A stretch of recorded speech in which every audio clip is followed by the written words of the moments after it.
Ladies and gentlemen, good day and welcome to Bajaj Finserv conference call Q1 FY 2022 results hosted by JM Financial Institutional Securities Limited. As a reminder, all participant lines will be in the listen-only mode and there will be an opportunity for you to ask questions after the presentation concludes. Should you need assistance during the conference call, please signal an operator by pressing star and 0 on your touchtone phone. Please note that this conference is being recorded. I now hand the conference over to Ms. Bunny Babjee from JM Financial Institutional Securities Limited. Thank you and over to you, ma'am. Thank you. Good morning, everyone, and welcome to Bajaj Finserv's earnings call to discuss the first quarter FY 22 results. To discuss the same, we have on the call Mr. Sreenivasan Sir, CFO Bajaj Finserv Limited, Mr. Tapan Singhel Sir, CEO Bajaj Allianz General Insurance Limited, Mr. Tarun Chugh, CEO Bajaj Allianz Life Insurance Limited, Mr. Ramandeep Singh Sahni, CFO Bajaj Allianz General Insurance Limited, and Mr. Bharat Kalsi, CFO Bajaj Allianz Life Insurance Limited. May I request Mr. Srini Sir to take us through the financial highlights, post which we can open the floor for Q&A session. Over to you, sir. Thank you, Barney. Good morning, everybody. Welcome to the conference call to discuss the results of Bajaj Finserv Limited for Q1 FY 22, which is the financial year 21-22. As before, in this call, we will largely be concentrating on the consolidated results as well as the results of our insurance operations through Bajaj Allianz General Insurance and Bajaj Allianz Life Insurance, and where material, the standalone results of our company. Bajaj Finance Limited, BFL, which is another major subsidiary of ours, has already had its conference call. However, if there are any high-level questions on BFL, we would be glad to take that as well. We will not be taking any questions on the status of Allianz's stake in our insurance company, except to state that the status has remained the same as at the end of the previous quarter and there is no change.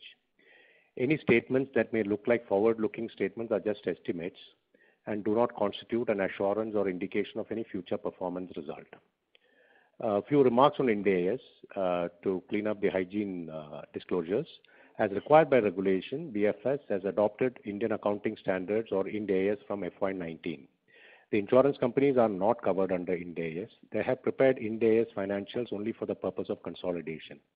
Accordingly, for BAGIC and BALIC, the standalone numbers reported below are based on non-Ind AS accounting standards or Indian GAAP as applicable to insurance companies. Our results, the press release accompanying the results, and our investor deck have been uploaded on our website yesterday evening. Let me now give you an update on the performance for Q1 of FY 2022. After a brief recovery in Q4 of FY 21, economic conditions, as you are aware, worsened in Q1 FY 22 as the second wave of COVID spread across the country.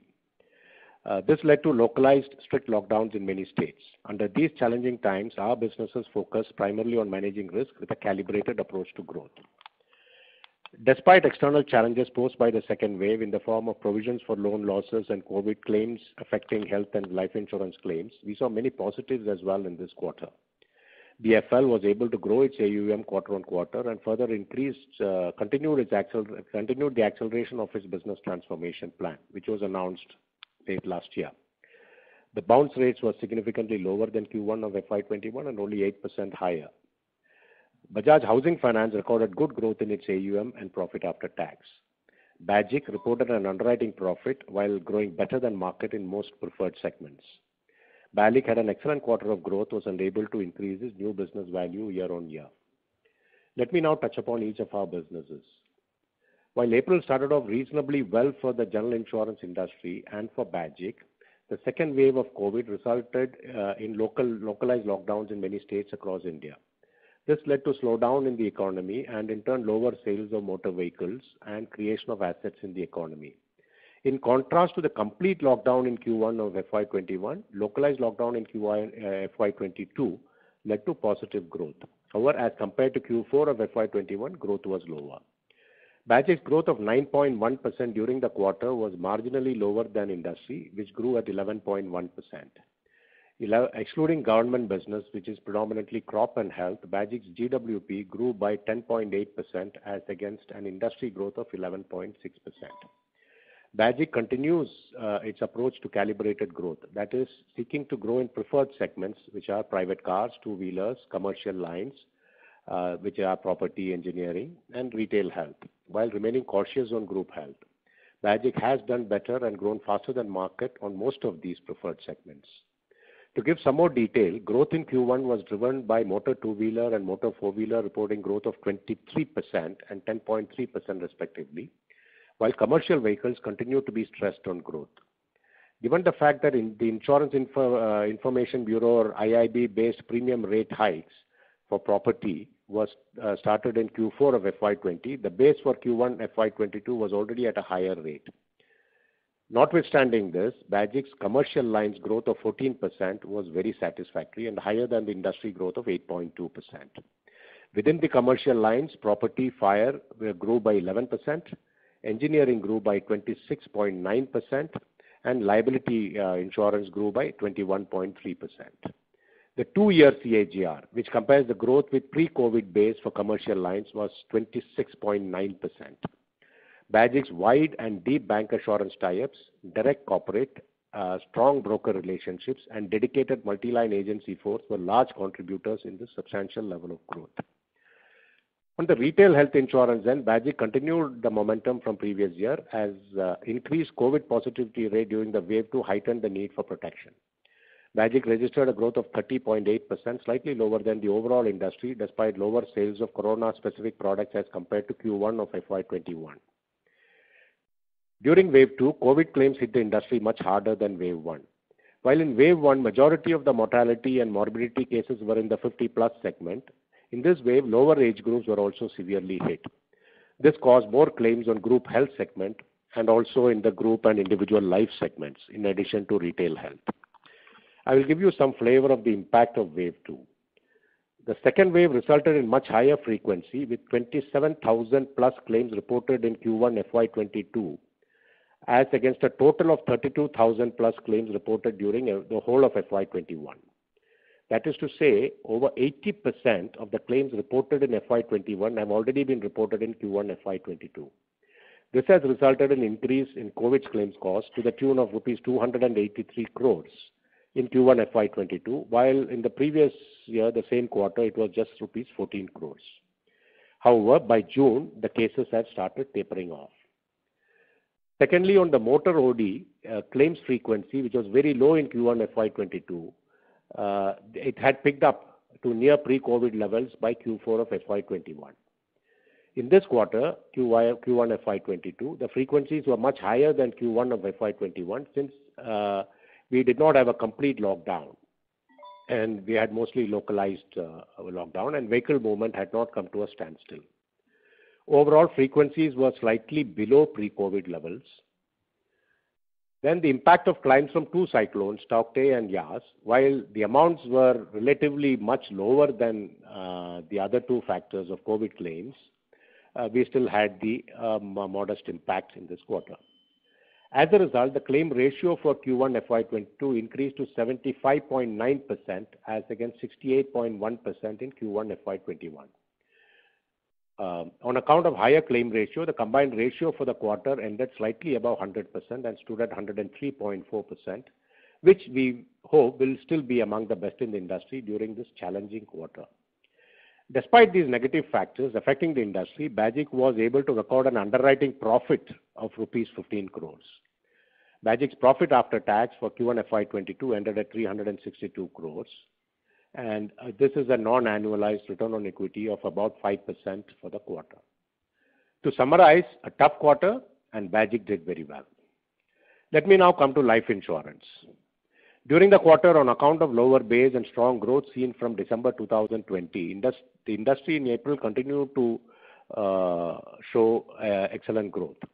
But with wave 2 of COVID-19 peaking in May and resultant strict lockdowns, there was a slowdown in May and in early part of June. Despite these challenges, BALIC continued to do well both in absolute terms and relative to the industry. In Q1 FY22, BALIC, with individual rated new business growth of 49%, was the fastest growing among the top 10 private players, who grew by 26%. As a result, BALIC's market share increased from 5.7% to 6.7% in Q1 FY22 on this metric. In addition, BALIC's individual rated new business 2-year CAGR, where the basis of pre-COVID levels stood at 22%, versus private players 2-year CAGR of -1%. and that is the highest in the industry. The annuity product launched by BALIC in Q4 of FY21 was very well received by the market. During the quarter, approximately 12% of the individual rated NB was from the annuity segment. Demand for retail protection was higher than in Q1 FY21, was much higher. In Q1 FY22, on account of higher prices, the demand had tapered off. It had already started tapering off by second half of last year. But contribution of protection to the mix has sequentially quarter on quarter improved and is better than Q4 of FY21. The risk appetite of the retail saver seems to have increased as evidenced by the strong demand for ULIPs. BALIC's ULIP contribution to product mix was 39% in the quarter. Guaranteed non-par savings were muted in the quarter with a small degrowth. The par segment, which had degrown quite substantially in Q1 of FY21, has picked up and recorded a year-on-year growth of 165% and a 2-year CAGR comparing to the pre-COVID levels of 24% per annum. All our main channels, agency, institutional business, which includes bancassurance and BALIC Direct, recorded excellent growth. Let me come to group business of the life insurance company. As compared to Wave 1, group protection business was less impacted in Wave 2 as it grew by 268% in Q1 FY22. This was mainly on account of a lower base. In absolute terms, the business is slightly still below pre-COVID levels and is about 56% lower than Q4 of FY21. As a major portion of the group protection business, as you are aware, is from group credit protection, and which is largely dependent on disbursement of loans by banks and NBFCs. Due to the Wave 2, such disbursements had also come down, and therefore this business will follow that metric. Overall, group new business grew by 92% from 397 crores in Q1 FY21 to 762 crores in Q1 FY22, which is above the pre-COVID levels.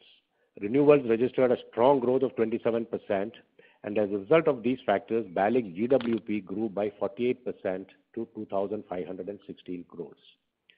I will now cover claims, especially COVID claims as affecting the life insurance business. As mentioned before, the morbidity and mortality impact of Wave 2 was felt across all age groups, more so in the 30 to 50 age group this time. Like the GI industry's health claims, BALIC and the life insurance industry too recorded significantly higher death claims on account of COVID-19 in the quarter. On the retail side, BALIC has settled around 1,600 claims pertaining to COVID-19. As a result, overall COVID claim costs reserving for BALIC in Q1 FY22 was 288 crores versus a mere rupees 1 crore in Q1 FY21. BALIC has adequately provisioned for probable future claims as things stand today and the best estimates available as on 30th June. And the total reserve as on 30th June stands at rupees 304 crore. The reserves as at 31st March were 98 crore. The 304 crore is the net reserve. As mentioned before, we have declared our new business value in our investor presentation. From now on, we will be making quarterly disclosures of NBV. In addition to the NBV for the quarter, we have also indicated the NBV for the 12 months ended 30th June 2021.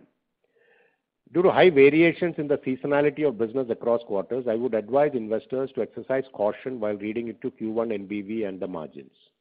We had mentioned earlier in our calls that quarterly NBVs and NBMs may not reflect the possible year-end results.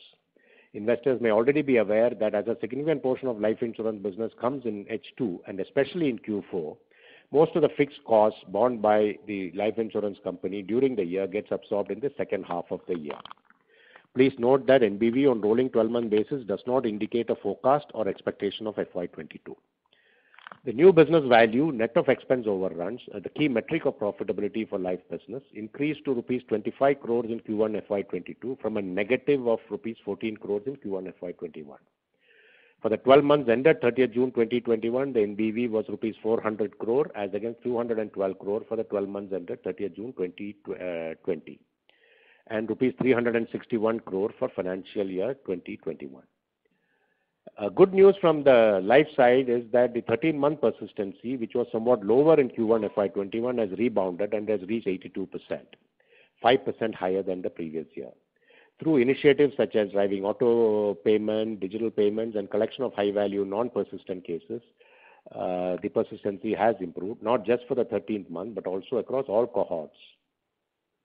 BALIC's PAT for the Q1 at rupees 84 crores was lower than rupees 130 crores of Q1 FY21 on the back of higher COVID claims and reserving. Rupees 255 crore post-tax is the impact, as well as the new business strain because of the strong growth, which were partially offset by the reversal of income tax provision of rupees 161 crores on account of favorable assessment order received for assessment years 2012-13 and 13-14.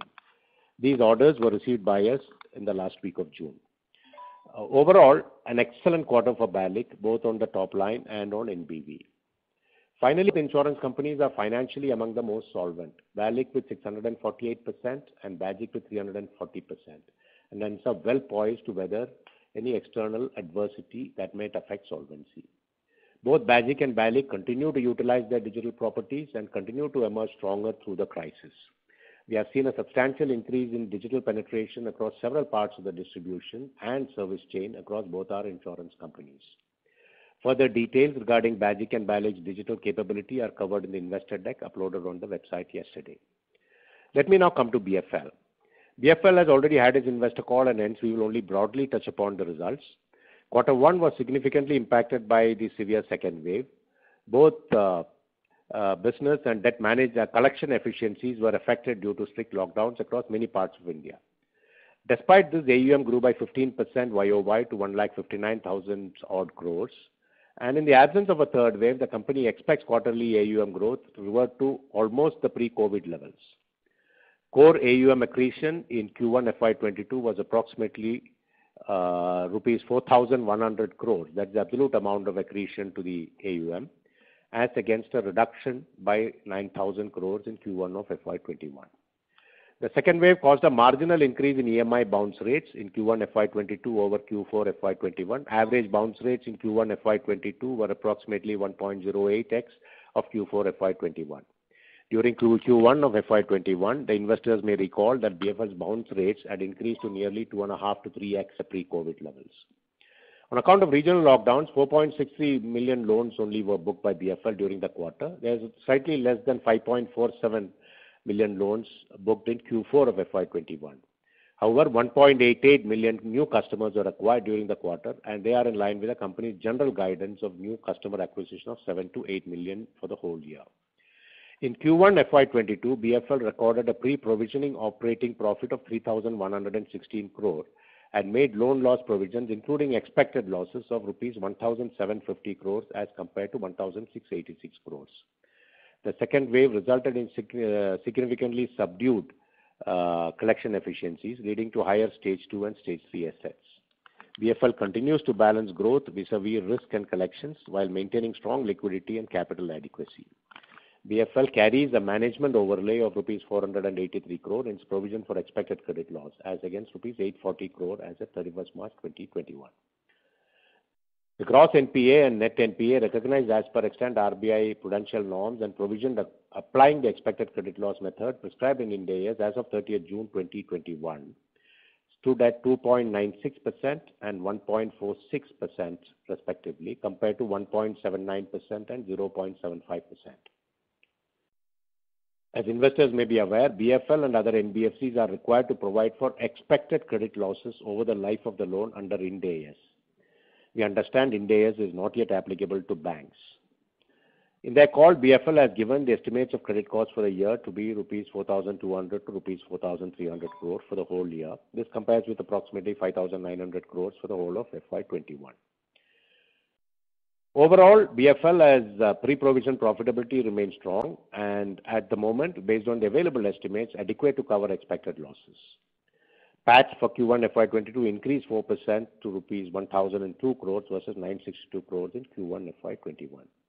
The capital adequacy ratio as of 30th June 21 was very strong and stood at 28.5%, and the Tier 1 capital also has crossed 25%. For Bajaj Housing Finance Limited, the mortgage subsidiary of BFL, the capital adequacy ratio stood at 22%.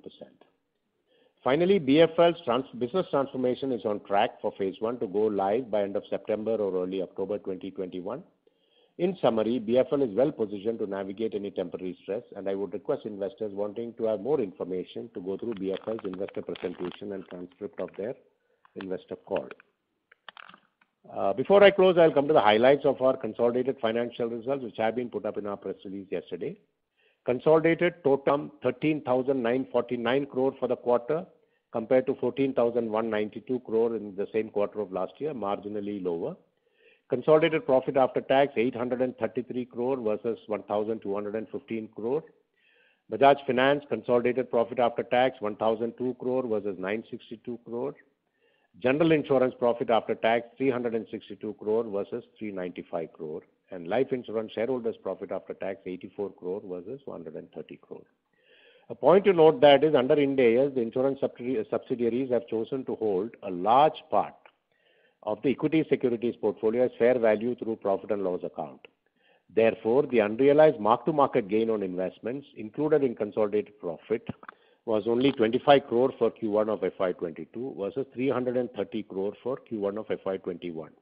This is one of the reasons for the larger drop in the consolidated profit after tax. But I must emphasize that these are unrealized losses. During Q1 of FY21, as you may be aware, equity markets had recorded stellar growth after a steep fall in Q4 of FY20. Therefore, year on year, this unrealized gain has reduced rupees 305 crore on the post-tax profit. This does not affect the core operating profits of our businesses as it is market-linked. Final comments. With signs of the second wave ebbing, all our businesses will pursue opportunities to grow while maintaining focus on risk. At the same time, we remain cognizant and vigilant of a possible third wave. Our companies have been spearheading vaccination for all employees. Learning from each wave, our companies have strengthened their digital and touch-free offerings to their customers and intermediaries. Backed by strong solvency, well above the required capital, supported by healthy liquidity, continued focus on risk and collections, digitized processes, and improved cost structures, we are confident of being able to maneuver through these difficult times. That's all from me from the opening remarks. I will now open the floor for questions and answers. Thank you. Thank you very much. We will now begin the question and answer session. Anyone who wishes to ask a question may press star and 1 on their touchtone telephone. If you wish to remove yourself from the question queue, you may press star and 2. Participants are requested to use handsets while asking a question. Ladies and gentlemen, we will wait for a moment while the question queue assembles.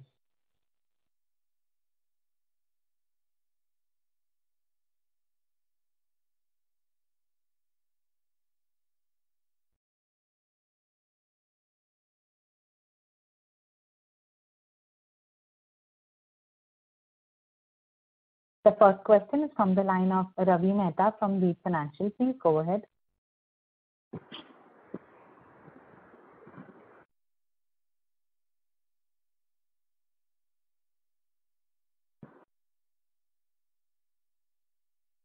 Ravi, your line is in talk mode. You can go ahead, please. I would request you to unmute yourself if muted from the handset.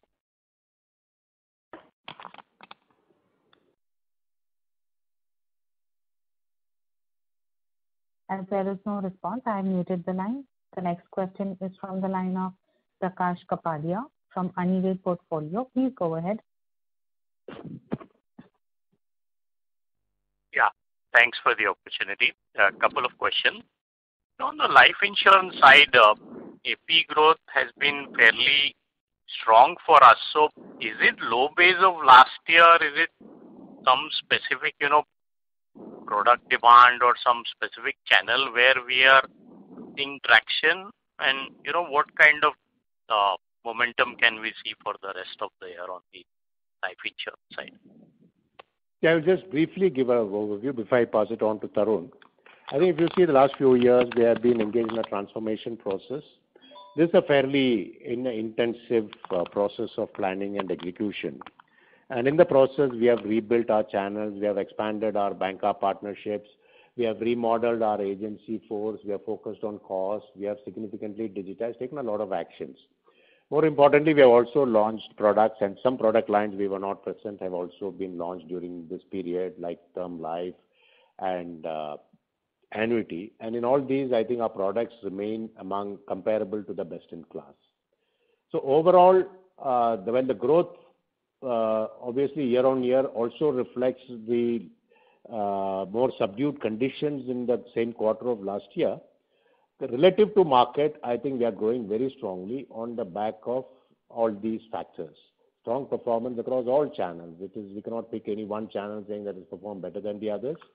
But it's a combination of good product mix, strong channel performance, and good execution. Tarun? Yeah. I think Srini has directionally, I think, answered it, but let me just add a little bit more. So you are talking about whether it was only versus last year or the year prior and is it sustainable? Right. So see, last year, of course, was good for everybody, and the most insurance companies degrew last year, same quarter. We actually did not. We had a flat first quarter FY21. Last year, we grew by about 28% overall as a company, and this quarter we've grown at about 49%. The reason is largely on the lines of what Srini has talked about. So all channels, and particularly I would single out our agency channel has shown some good growth, because this year we've been able to sustainably, this calendar year, we've been able to hire advisors, which was a little of an issue last year because of the physical lockdown. And I think we've come to a situation as a company where our product mix has largely, directionally stabilized, where we have a good sprinkling of par, term, and ULIP. So last year, as Srini mentioned, the transformation was massive over a period of time, and particularly showed some signs of stabilization, particularly last year, where our product mix and channel mix was changing constantly. So in 2015, we used to be 92% agency, but now we are around 44%, 44 to 45% agency. This quarter, we were 48% agency. So I think this transformation is over. We were, and we are now on a foundation for growth.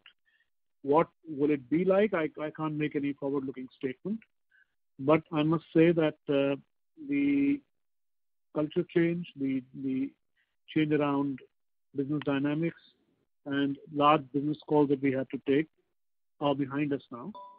Our product mix is also very well stabilized, and we are now into all the buckets of need buckets that we look at. Our last entry in need buckets was in the pension space, which was missing till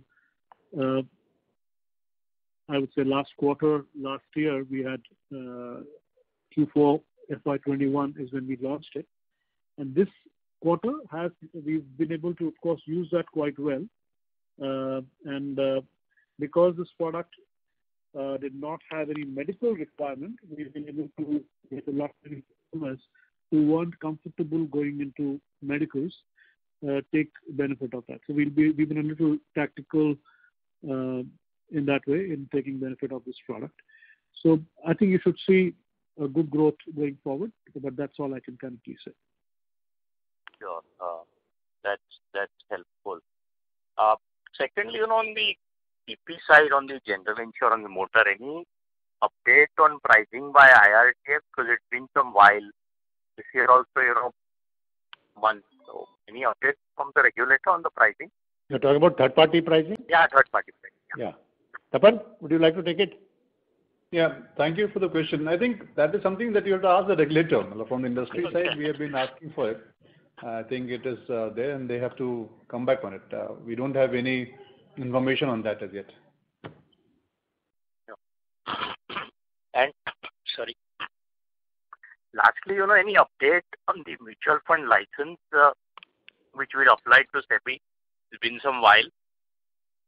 No, we have applied. They have a process of checking with all regulators. Then because of COVID, things are moving a bit slowly. They have conducted their on-site inspection also. We are hoping to get the license soon.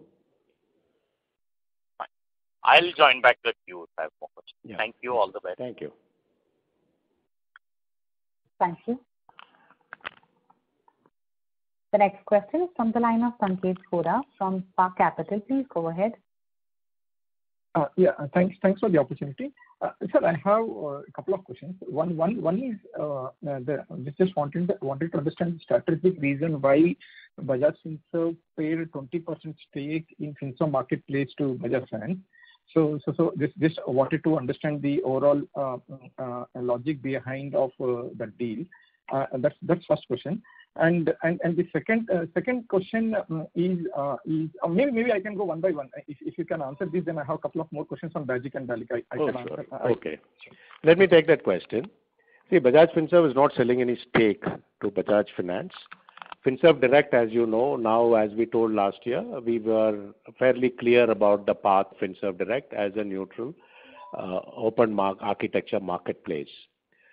However, on the platform side, there is a lot of linkage between BFSD and Bajaj Finance, and Bajaj Finserv Direct is actually helping Bajaj Finance build its platforms as well.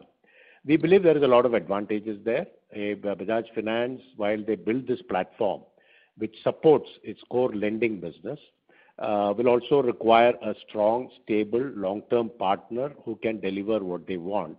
Otherwise, it can get diffused in the market.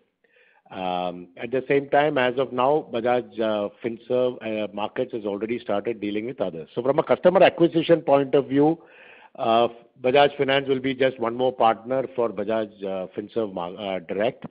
And as time goes on, as more partners get added, obviously their share of the total pie may come down. On the platform side, Bajaj Finserv Direct will continue to support Bajaj Finance for some more time. And we believe this linkage between the two is very positive for both to deliver their own individual business goals. Therefore, as we go, the incremental capital would be contributed by both Finserv, Bajaj Finserv and Bajaj Finance. By the end of that period, we expect that the stake will come down to 19.9% for Bajaj Finance. Okay, sir. Got it. But the incremental... It's more like a strategic and financial investment in a significant provider. Got it, sir. Got it. Okay. Yeah, that's useful. And on in fact, I must hasten to add that over time, maybe 3-5 years from now, even this platform we may offer as a product to other partners. Okay. So basically, other NBFCs or banks can also tie up with Finserv Marketplace, offering the same solutions to them. That's the way you're trying to say, right? Over time, yes. As they build their business, and when they get to a reasonable number of customers, and more partners will get. They have already started adding partners, and over time they'll continue to add more partners. Because the risk appetite of each lender is different, and as they want, and depending on the segment of customers, they could offer differential products. The idea is people come to us and they can also compare products of others through our own ecosystem, and they can choose what they want. So eventually it will become a free marketplace where customers choose, and hopefully our manufacturing entities, Bajaj Finance, BAGIC, BALIC, will end up getting a higher share of the profit pool if they compete very well. But they have to compete in this marketplace. Got it. Fine. So, other question is on one is on life and actually two on life and one on general. So on life insurance, just wanted to understand the gross impact of 288 crores which we have taken with respect to COVID in the current year. How much? I mean, it will be the number net of tax will be flown through EV as a negative mortality experience. Is my understanding right? And second, just wanted to understand in this 304 crores of outstanding provisioning with respect to COVID, how much is IBNR and how much is or is it complete? I mean, IBNR only for the claims which are only till reported till June, expected to be reported till June, or you have provided anything beyond June also in this 304 crore number. That's the first question on BALIC. And second question on BALIC, just wanted to understand the banker channel mix. If you can provide Axis and especially the new bankerships like RBL, IDFC, KVB, how much they are contributing on incremental basis. I think the first question I will give it to Tarun, and the second question probably Bharat can give you a flavor on paid versus reserving, plus how the general approach towards reserving is adopted by BALIC. Sure. Actually, conversely, maybe Bharat should answer the first one. Yeah. Bharat, sir. Yeah. So basically this 288 number, the net impact on the PAT is 255 crore for the quarter. And as we will be declaring our EV on a half yearly basis, what we have agreed, so that will also flow to the EV as a net worth change. With respect to the overall clear outstanding of 304 crore rupees, this is the net amount which we are carrying, out of which 98 crore was as of March 21. And in this quarter, we have created a 206 crore of additional COVID reserves. So that extent 304 crore is a net amount, which broadly in terms of the gross claims can support up to around 425 to 430 crore rupees of claims. So those are the two numbers. In case any specific, I can answer that also. So basically, given we paid around gross claims of 117 in the current quarter, so we can safely assume that around 3.5x to 4x kind of a number could be sufficient to from that 304 crore number, what is sitting in the balance sheet. That's the way I should read it, right, sir? Yeah. So basically what we have done, we have looked at our quarter, the past experience for this quarter. What Srini also mentioned that during the May and June, we saw a second wave impact.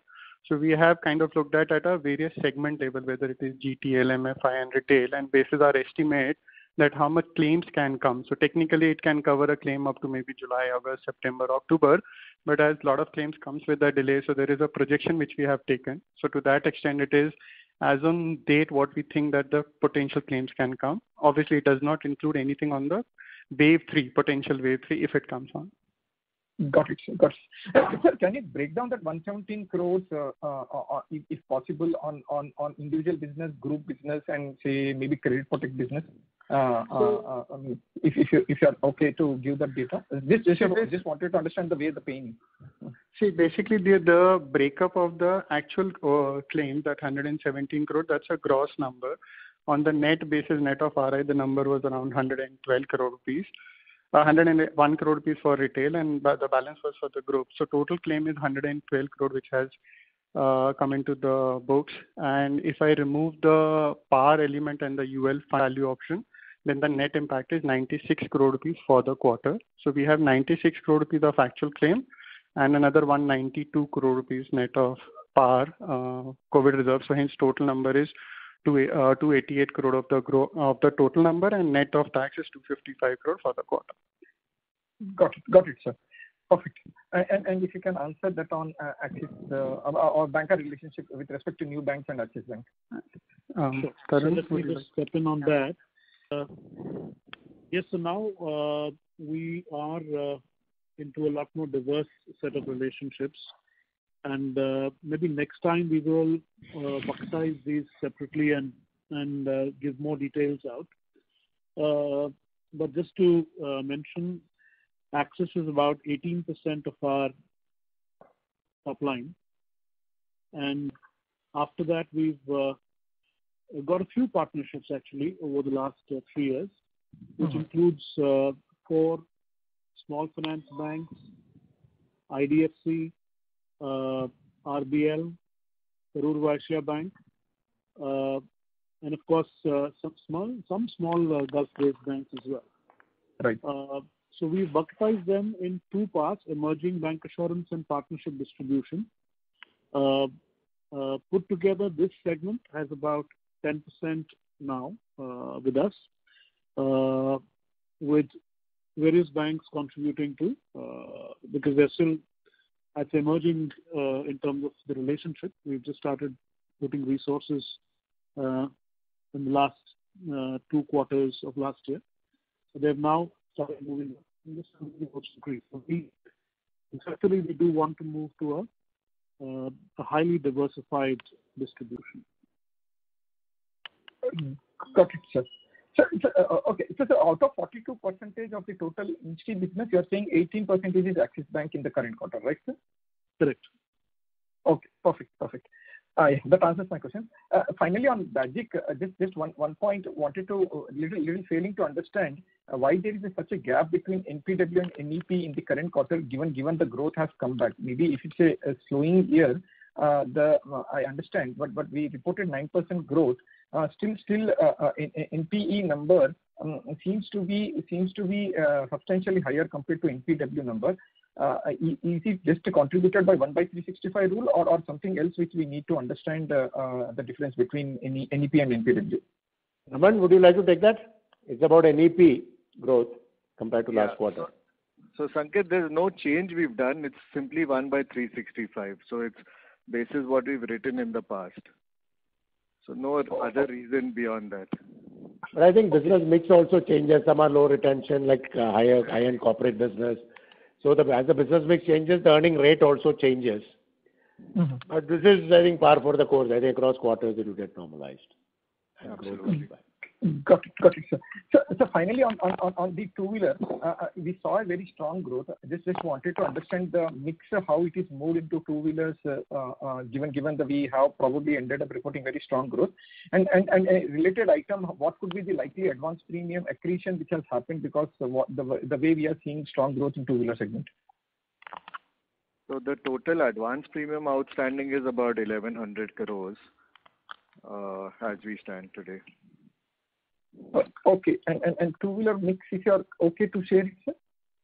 See, we've not been disclosing that, Sanket. Okay. Fair enough, sir. Sorry. Yeah. Keep. Thanks. Thank you. The next question is from the line of Bharat Shah from ASK Investment Managers Limited. Please go ahead. Hi. Good morning to everybody. I'm continue to get delighted by structural improvement in life insurance part of our business, and on the general insurance, our prudent and wise approach continues. So those are both most pleasing aspects in the way insurance business, both the businesses are shaping up. My core question is, while general insurance, given the nature, is a shorter term product, and especially some segments like automobile are more closer to commodity, and therefore this probably is more push oriented. But life insurance and some of the segments of the general insurance should be more pull-oriented, and life insurance in particular being a longer-term contract where solidity, reliability of the insurer are very important issues from the perspective of the customer. On the other end, when I see the brand building efforts, I see mostly by aggregator, where you see advertisements by some Policybazaar and others all the time. So it somehow, this is a comment of the industry in general, not just Bajaj Finserv, but it gives an impression that aggregator seems to be becoming a brand, while the actually underwriters of the insurance contracts are kind of into the background. So I was curious to understand the brand building, direct pull sector, relationship creating nature of the insurance rather than being pushed as a commodity, and where the power then over the period of time shifts to the aggregator.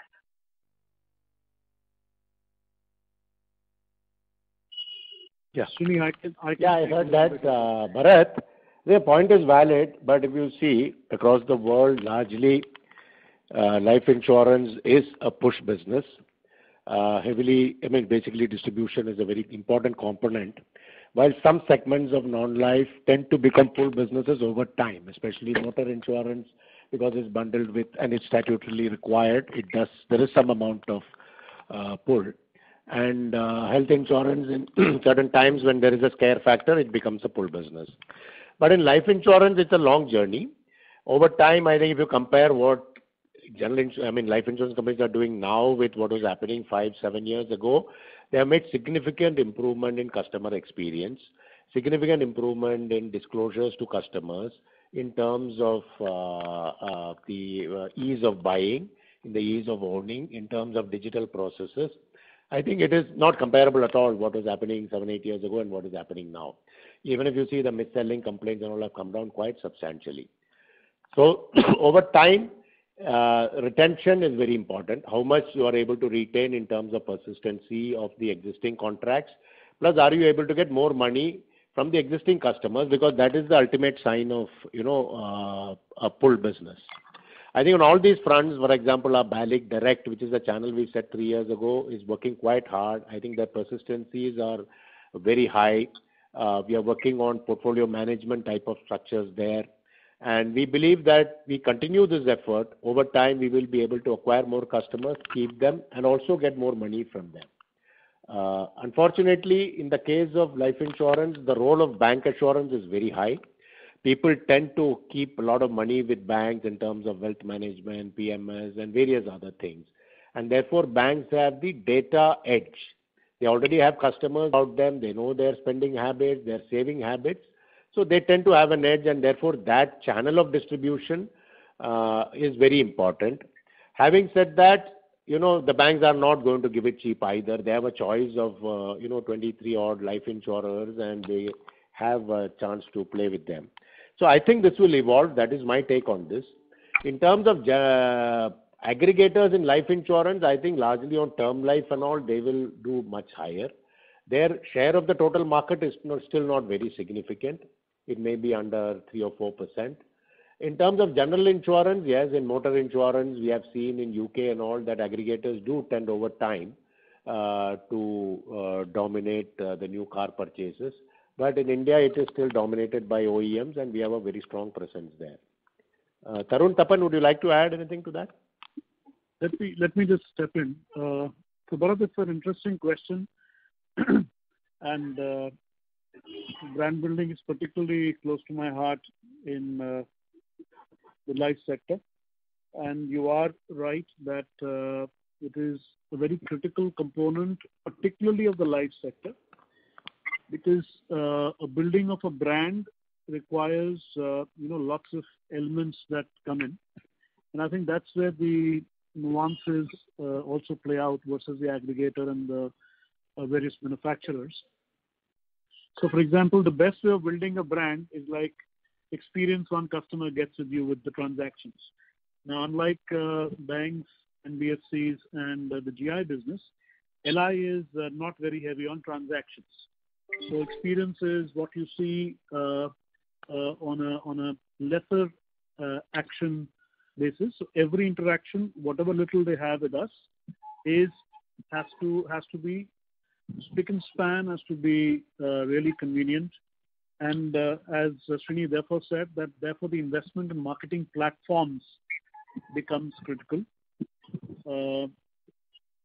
The difference between what you're talking about, aggregator and the manufacturers, and I'll answer it for manufacturers in a generic way and maybe a little bit for us, is that the aggregators usually want to go on mass media and build, and their job is comparison, right? So they're just comparing. They just want eyeballs coming. The moment the eyeballs come in, then the brand of the manufacturer comes into play. And of course, there is a pricing element given the fact that it's a very narrow product that is at play. The difference between us and the aggregators is that our spends are quite wide into channel marketing, into multimedia, which could be a lot more digital, could be a lot more specific to the segments we want to get into. So, for example, in BALIC, we've been spending a lot on marketing. It may not be visible in general to everybody, but it is, I believe, we are making impact in the segments that we want to. As an example, in this quarter, and I talked about it a little bit, we were largely focused on building the brand on the annuity side of the business, which we introduced in the last quarter as a product, last quarter of last year. And this has really paid off. It's 12% of our this quarter business. So actually, we've got a good ROI on that investment. And we've been investing in platforms. We've been building in experiences that customers get. We've been building on the data management behind it. And as a result, in fact, we've been spending a lot on marketing. Whether it is on mass media and all, that usually is the media mix that we intend to play with. Usually for us, it is the first quarter is not the best time to get onto the mass media. Usually it's not justifiable on the number of transactions you see.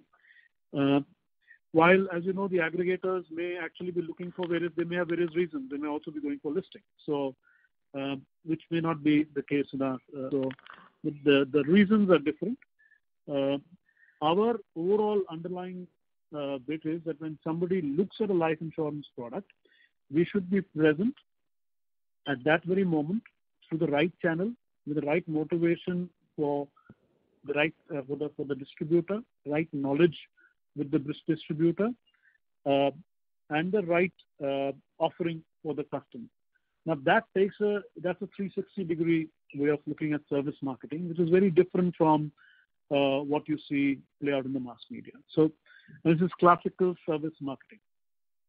I would just like to highlight the life goals approach that we took a few years ago, and how maybe I can talk about that as well. That's underlying.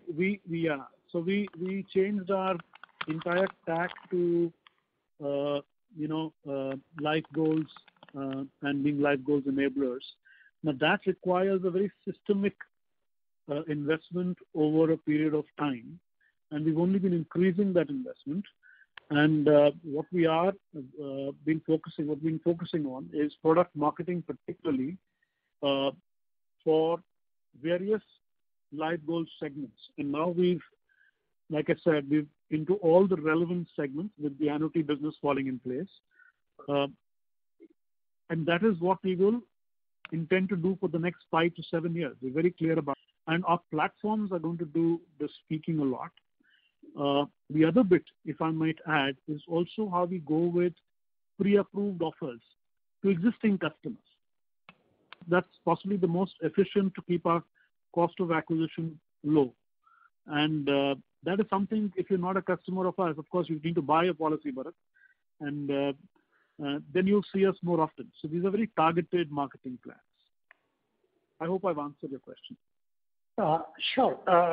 But if I take each of those elements, I mean, 3 critical elements. Platform is a way of distribution mechanism, customer experience and service, help and enhanced by digital journey, and brand building and pull factor. So customer experience part, I understand what you are saying.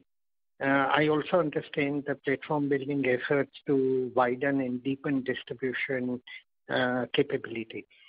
But I'm saying soft touch aspect of building the brand, where not just the existing customer, but a potential new customer is favorably inclined towards insurance brand, rather than being just mercenary basis sold only through the distribution mechanism. That brand building subtle effort that whenever a particular prospective customer is ready, he kind of thinks of first name of recall, let us say is Bajaj a life insurance solution. That brand building effort, I am saying, seems to be not visible. And not just for BALIC and portions of the business of BAGIC. In general, for the insurance industry, it seems to be kind of handed over on platter to the distribution channel, or at least that is the impression I'm having. Maybe wrong thing. No, so I think there is nothing right or wrong in this, Bharat. It's all I would say is if there is an X amount of money to be spent and Y amount of output to be taken out of that. So we have to balance out over the year and over the life of our offerings, how we play this. So this will vary, but if you are seeing it as a trend for all life insurance companies, and lots of life insurance companies are sitting with pots of money and they're not maybe investing, so there must be some logic behind it. That's what I will only just allude to. This is Tapan here. Yeah. If you look at Bharat in terms of a brand for BAGIC, and all the brand reports you'll watch, that Bajaj brand is rated as the best brand in the general insurance market, way above other brands. So by independent reports, whenever you get a hand on that, you'll be watching that. One of our philosophy has been, because if you look at the general insurance industry, claims happen, no? The frequency of claims is high. Our obsession has been that we should be the best claim payers in the Indian market. And if you see over time, no, all the awards that we won or all the rating that we get, we are rated as one of the best claim payers in the Indian market. And that is what our obsession has been. For us, our product is not that we are selling a policy. Our product is that we are settling claims in the best possible manner to our customer, in the fairest possible manner, and the best claim experience should be there. And we've been doing it consistently, and that is why our brand has a very strong recall in terms of where we are. And that is the point when you're saying, even if you have aggregators in the market, aggregators can only sell policies, and they can do a price comparison. But the experience of the policy when a claim happens is up to the manufacturers, and that is where the difference comes in. And that is where, as the Bajaj General Insurance Company, we are focused very high on that. And if you look at all brand reports and all, you'll find that Bajaj General Insurance Company is way above any other brand in terms of the general insurance industry. And if you look at a claim settlement and a positioning in the market as far as claim settlement is concerned, and if you look at any kind of survey reports or any kind of report, you'll find us among the best in terms of doing that. So it's a combination of it, because in general insurance you have claims, you have experiences, and the moment of truth keeps on happening. It is how you focus on that. And that is precisely why if you're a good claim settler and you do it very fairly, I don't think there's a major threat from aggregators' perspective, because they may be able to sell a policy at a much cheaper rate, but when an experience of a claim happens, that is where the moment of truth happens, and that is where good companies get differentiated from average companies. Sure. No, I appreciate. Just one last small point I'll make. So from all that I heard, what I surmise is that brand building effort is part of our conscious recognition, and it is something that we are focused on, and brand building is not something left as an accidental happenstance, but it will be a long-term kind of a conscious strategic choice. And secondly, the brand building spend and the are in sync with the return on investment or ROI equation compliant.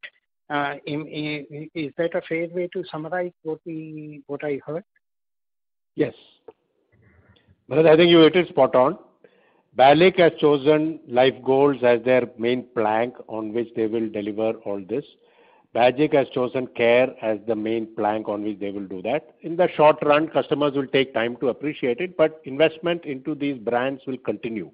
Not just through the traditional means. I think you may not see too much on the above-the-line TV and all those media advertising, which are very short recall nowadays. But we spend a lot on digital marketing, on mobile apps, through multiple channels. So I think it's fair. Anything to add, Tarun Tapan, on this? No, so as Srini, I think you summarized it quite well, actually. Yeah, you actually summed up well, Srini, in the initial stage also, and what Mr. Bharat said also is right. But insurance brand building, is something which is very interesting. So unlike maybe an FMCG brand building, an insurance brand building requires trust, and trust does not happen like in a microsecond. It is led by demonstrations over time of what you have said and how you stood for it.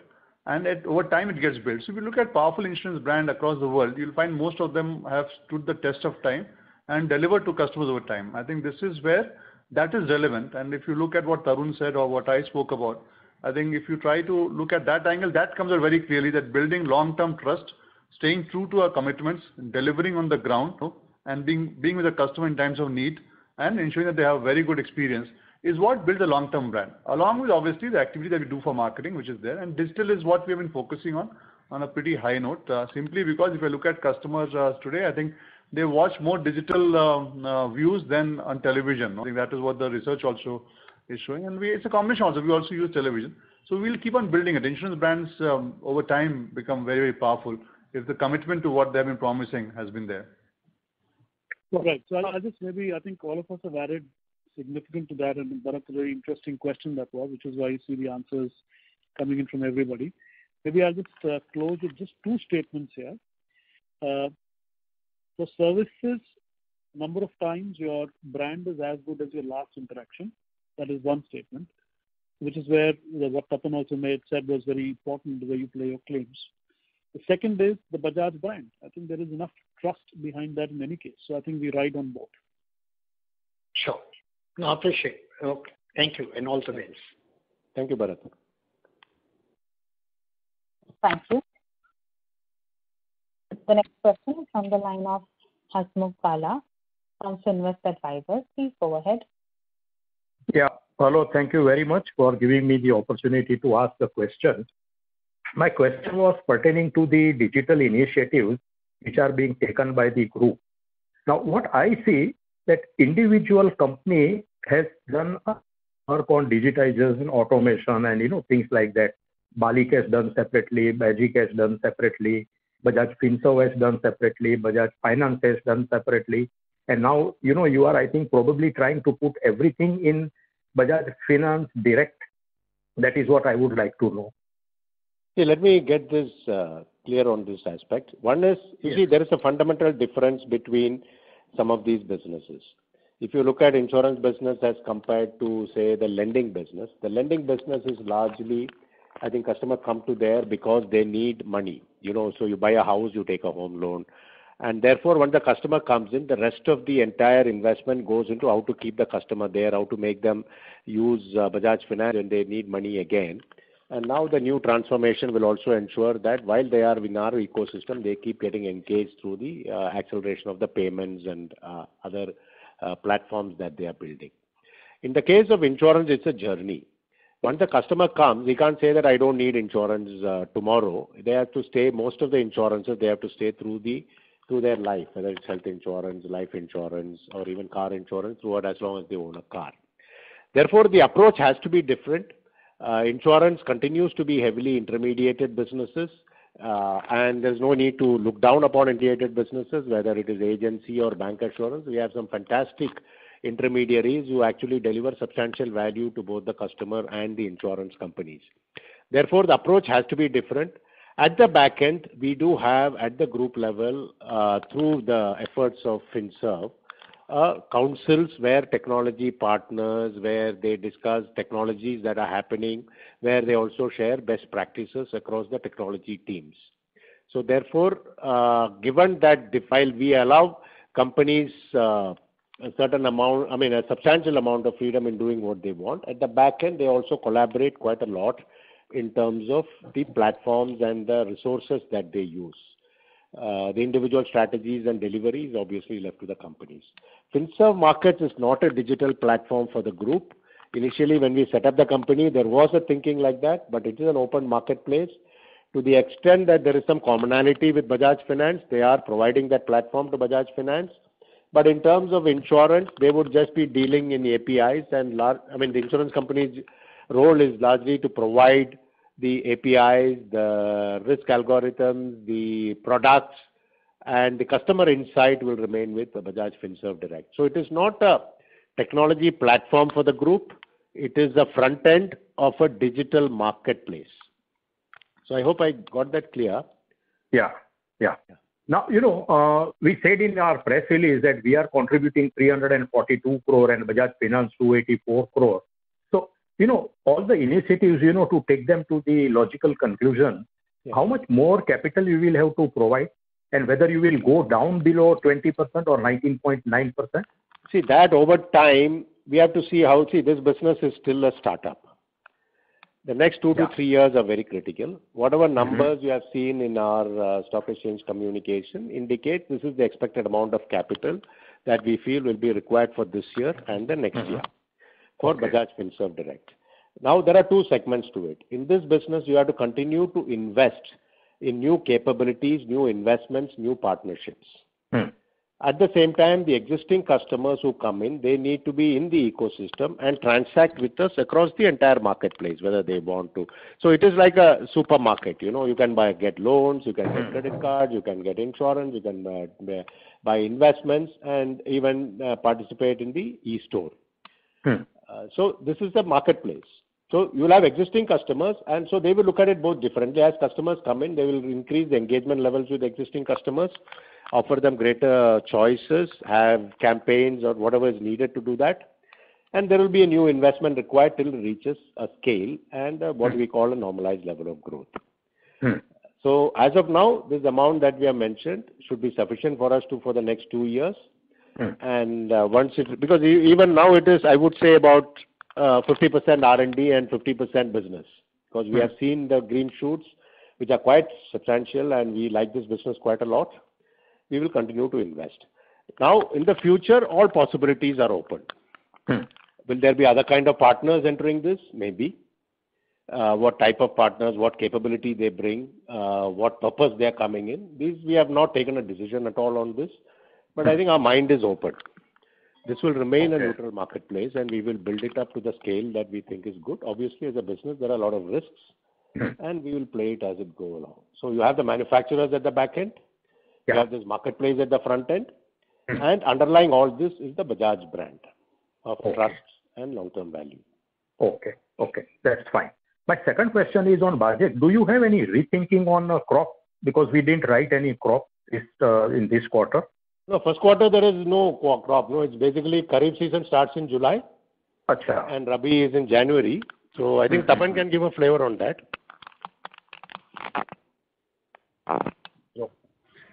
Yeah. So if you look at crop insurance, this quarter, the next one, you will see a pickup here happening. So it depends on how the tenders get done, how the announcements happen at the government. Like Maharashtra came in later this time, no? Earlier they were not planning to come in. So obviously the announcement will be given a bit later. So you'll see the booking happen this quarter. Okay. Thank you very much. Wish you all the best. Thank you. The next question is from the line of Nidhesh Jain from Investec. Please go ahead. Thanks for the opportunity, sir. So firstly, on the life insurance, two questions. One is our margins have improved quite significantly over last 2 years, around 12-13% VNB margin. But some of the companies which are having bancassurance partner are operating at around 25% margin. So do we think that over next 3 to 5 years that the bridge between the gap between our margin and some of the larger players can reduce over a period of time, given that our product mix has now already been stabilized quite a bit. Some of the high margin products like protection and annuity has already been forming decent share of our product mix. Do you expect BNB margin gap between ourselves and large players bridging, and what could be the drivers of that? This is directionally what we would like. Now, we can't compare exactly number to number because part of the margin is highly volatile, especially on the non-par segment, where there is an element of interest rate. While a lot of us have hedged it and tried to reduce that volatility, I think the margins will fluctuate depending on your business mix. Obviously, as part of our first level of transformation, as Tarun said earlier, that's more or less complete. But if we continue to grow like this, over time, our fixed costs will get absorbed over larger volumes, and we should see that the net margin should improve. At a gross margin level, we are already very close to the top 5 players. The pure captive banks with single partnerships definitely have an edge because they are not offering multiple companies, and they have an arrangement between their own group companies. But other than that, I think if you compare with any other multi-level, which do not have a composite partner and who are dealing with independent banker tie-ups or building up their own agency force or direct channels like we are doing, we think we are already on the right track. Tarun? I think largely answered by Srini. I'll just maybe take a minute more to say a few things. I think Srini touched on the fact that as we grow faster, which implies scale, there is still a significant scale that we can achieve, and that's a gap. Scale also has an underlying benefit of productivity is getting better, which show up in bottom line. Product mix, we are largely there, but now we have to figure out how can we take more out of this. The other movement is on the customer segments, because customer segments do have an impact on persistency and on ability of customers to maybe reinvest and buy more. And that is something we still have to work on, and we'll continue that path. So it's a journey, and I think the more and more we get into details, the more we'll get better. And every company is working to its strength, and that's all I would say.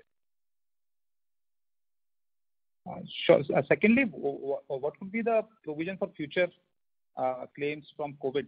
So the provision that we have provided is entirely IBNR, or we are also make some provisions for the future claims after Q1, which may come on account of COVID? See, as of now, I think Bharat has already clarified in great detail.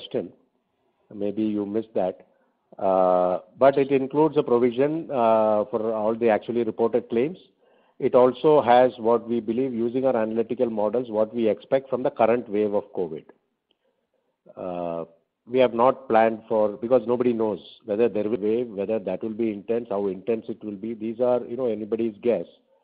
And therefore, as it evolves, we will be looking into those. Having said that, I think one of the great strengths that we have is our surplus solvency. These are difficult times when capital is king, and we have enough of that. And we hope that will help us, provide the right sort of cushion for this. Sure. And on the general insurance business, in the motor segment specifically, if I look from a longer term perspective of last 7-8 years data, we have lost a bit of market share in the motor segment, and within motor segment, the market share loss is more pronounced in the motor OD, while I think in motor third party we have gained market share. So any particular reason why in that segment we have lost market share over last 7 to 8 years? There is no specific answer to that question because motor is not very simple, because motor has got many segments. There are geographies, there are risk policies of different companies. There are smaller players who will get into motor business in a big way because it's the most visible and easier to sell among all others for a startup company. So competition will be more intense there. However, we have been growing in the segments that we like. Yes, last couple of years, commercial vehicles has been a bit slow on the segments that we like, particularly passenger vehicles. But I can ask Tapan to actually add flavor to that. So one way to look at it is, if you look at it in the GI business, any company which would start new would start with a motor base. So if you look at all the new companies, you will see that motor will be significantly very high in their portfolio, because as discussed earlier, that's the easier business to acquire, and move forward. So if you see, as number of players move up in the insurance industry, the motor market share will get distributed over time. So not only for us, across you will see this happen. The smaller players would gain more market share, and since it's a limited pool, you will see a shift in market share happening. Now that is not the important thing. The important thing is to see that is the shift happening in businesses which the company prefers to have or not. So look at Bajaj. We have been a strong four-wheeler player over time, and there we have a strength, and you'd actually be seeing that over time in the years, quite a few years, we have gained market share. Some we would have lost, but mostly we would have gained. If you look at this quarter, our private market share, four-wheeler, we have gained substantially. Then the other part was that we were pretty good in the commercial vehicle space, in an era in which we had a substantial market share, and obviously we made good profits there, which the market observed, and so more players have come to that space. So when you have more players coming to space, the market share will get distributed. So it's a normal phenomena which will happen for motor business as you progress and go forward. Now, if the overall motor keeps on moving up, I think the industry would keep on gaining from that perspective. But I don't think that is something that would be not what we would have thought through or seen through. So when you have limited players, the same market should be divided. And Bajaj has been a strong retail player from the very beginning compared to its peers, which came to retail later. So obviously our retail presence was much higher. And from the same pool, other players will also try to move into this. So that should be the way to look at this. Does it answer your question? Yes. And on the health insurance, what I see that Sahis are growing at almost 40%, 50%. Some of the Sahis have become 10x of our size in terms of retail health insurance. While we have been there for 20 years, they have been just for 10 years. So why do you think multi-line insurance companies have not been able to scale? I know there is a regulatory arbitrage in terms of agency channel, but I don't think that completely explains the differential in scale that they have been able to achieve versus us. No, I think your question has the answer itself. So if you look at the scale of Sahi in terms of premium and look at the agency portfolio, you will see a substantial amount of life insurance in the Sahi agency, if you look at a bifurcation of that, and the health insurance space. So I think the arbitrage that they have of being able to sell health through any agent is a very powerful arbitrage. We should not underestimate it and not say that it is not substantial. It's very substantial because see, to build an agent, you acquire an agent, you train the agent, you teach products, you get the agent license. It's a task and it's a journey, and then as the agent matures, and then they start selling. So it's a journey when you're building agency, and that's why agency is a pretty intense channel to build. Let's say if you're an arbitrage, you can pick up any agent, and start selling your product. And especially, let's say, if I look at the SAHI group of companies and their major agency force comes from the life agency, and that they can do without the requisite infrastructure putting it up. That gives a huge boost. So if you look at number of agents of some of the big SAHI groups, that runs into like 2 lakhs, 3 lakh agents. And look at any general insurance company, the largest one, like amongst us, they would have like 50,000, 60,000 agents, which requires a lot of time to build this force. So that arbitrage is a big arbitrage, and that does give a huge push to business, which would be there. There is one more angle to this, is that, we are composite insurance companies. Ultimately, in the long run, general insurance is a business of risk. And therefore, having property and casualty in the right mix is what composite companies do. So, like if you have a catastrophe in fire, you could make money in motor. Or when you have both motor and fire, there are issues, you could have health growing. We saw that last year. A monoline will have to achieve a much higher scale to achieve the same level of profitability. Most of the health insurance business is low float, like motor third party, that kind of benefit you don't get. So therefore, the float benefit is also much lower. But they are specialized. It is like comparing a composite player with a niche player, because they will be selling only one type of, one group of products. In that, they will get more specialization, no doubt. But in our case, we will have to continuously manage our risk, and that is what gives us more profitability. If you have seen our combined ratios or our profitability or ROEs of the top 2 or 3 insurance companies, we are really up there. Thank you.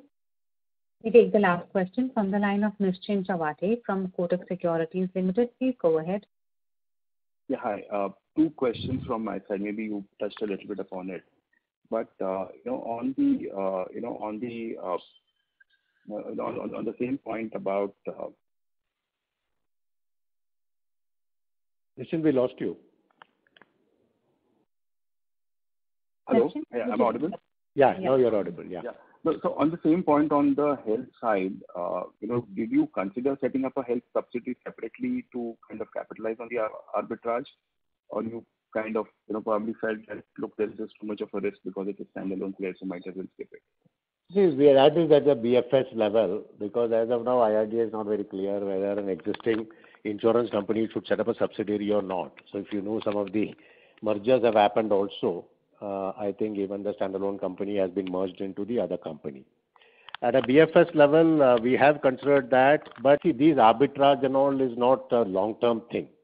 At some point, it will go away. And if you see last few years, the composite companies have also been growing their health portfolio quite well. So it is something we considered, and obviously we do have a joint venture arrangement with Allianz, and both partners we do discuss this, but we have not taken a decision to set up another company yet. And just pertaining to Finserv Direct, where Bajaj Finance is kind of Yes. the company is working closely with Bajaj Finance, and I think now Bajaj Finance is also invested in that company. If this is a kind of a open access platform where you expect other lenders to come in, right. On the face of it, wouldn't be like that Bajaj Finance will always have an upper hand over here? Why would they have an upper hand? See, a 19.9% stake does not give them any upper hand.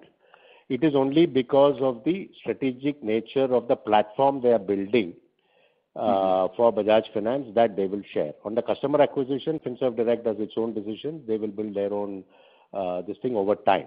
Obviously, as the company started, they did have the advantage or some things like e-store and all. They did borrow on Bajaj Finance's network. But as time goes by, they will start adding more partners to every line of their business. You can see already in insurance, they have other partners. Some of them are not partners with Bajaj Finance as well. There are limitations on insurance side because of the regulation that they can't become a broker, but they will go with a corporate agent model only. Similarly, on investments, they will build. So it's a completely different thing. I don't think a stake means that they are not independent. I mean, if you see mutual funds, every distributor is open market, right? And nobody is pushing any particular mutual fund. So the idea is not to control Bajaj Finserv Direct. It is only to ensure that continuity of support is there. And the future is, they are, in terms of the technology, the platform, they will be collaborating. And even in case of future partnerships, you might want to kind of, the banking partner might kind of, consider, or you might kind of consider, an investor as a banking partner or an NBFC partner. As I said earlier, it is not, as of now, we cannot take a call because until this company reaches a scale, we may not consider that, but it is not ruled out. That's all I can say now. Yeah, that's fine. Yeah. Sure. Great. Thank you very much and all the best. Thank you. Thank you. That was the last question. I would now like to hand the conference over to Ms. Bunny Babji for closing comments. On behalf of JM Financial, I would like to thank Srini sir, the top management of the insurance businesses, and all the participants for joining us on the call today. Thank you and have a good day. Thank you all. It's been our pleasure. Thank you. On behalf of JM Financial, that concludes this conference. Thank you everyone for joining us, and you may now disconnect your line. Thank you.